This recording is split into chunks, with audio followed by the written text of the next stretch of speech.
இப்போ நான் சொன்ன உடனே இந்த கமெண்ட்ஸில் திட்டுறது கொள்வது இதெல்லாம் படிக்க மாட்டேன். பட் இருந்தால் கூட அவர் மாதிரி கிரேட்னஸை நீங்கள் தெரிஞ்சுக்குங்கன்றதுக்காக தான் சொல்றேன்.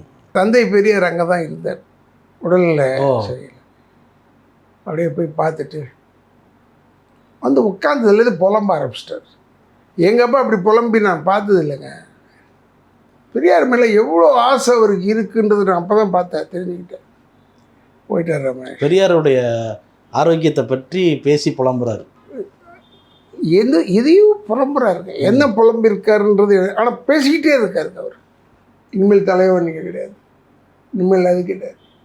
ஏதோ பெங்களூர் அப்படியே படுத்துட்டார் அவர். அப்போ தான் நான் சொன்னேன் இந்த இன்சிடென்ட்டு. இவர் ஏந்திரிச்சு டேய் ஒருத்தங்கிட்ட நான் ரூட்டு கேட்டேன் மைசூர் போகிறதுக்கு. எனக்கு அப்போ தெரியாது அவ்வளோவா. என் மச்சான் நானும் எல்லாம் இருந்தோம்.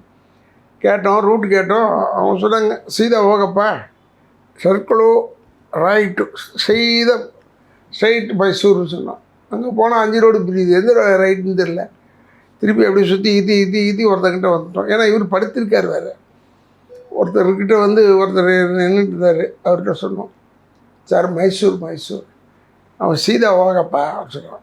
டக்குன்னு எங்கள் அப்பா பின்னாடிலேருந்து ஏந்திரிச்சு வேண்டாம் அண்ணன் ஒரு கெட்ட வார்த்தையில் திட்டி அவங்ககிட்டே வந்து நின்று கேட்குறியாடா அப்படின்னு சொன்னார்.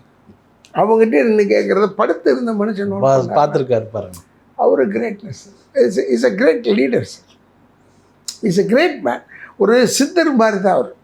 ஏன்னா அவர் படிக்கல கொள்ளலை. நான் நிறைய கற்பனையில் பார்ப்பேன். இப்போ நான் சொன்ன உடனே இந்த கமெண்ட்ஸில் திட்டுறது கொள்வது இதெல்லாம் படிக்க மாட்டேன். பட் இருந்தால் கூட இவங்களை எதுக்கு நான் சொல்கிறேன்னா அவர் மாதிரி கிரேட்னஸை நீங்கள் தெரிஞ்சுக்குங்கன்றதுக்காக தான் சொல்கிறேன்.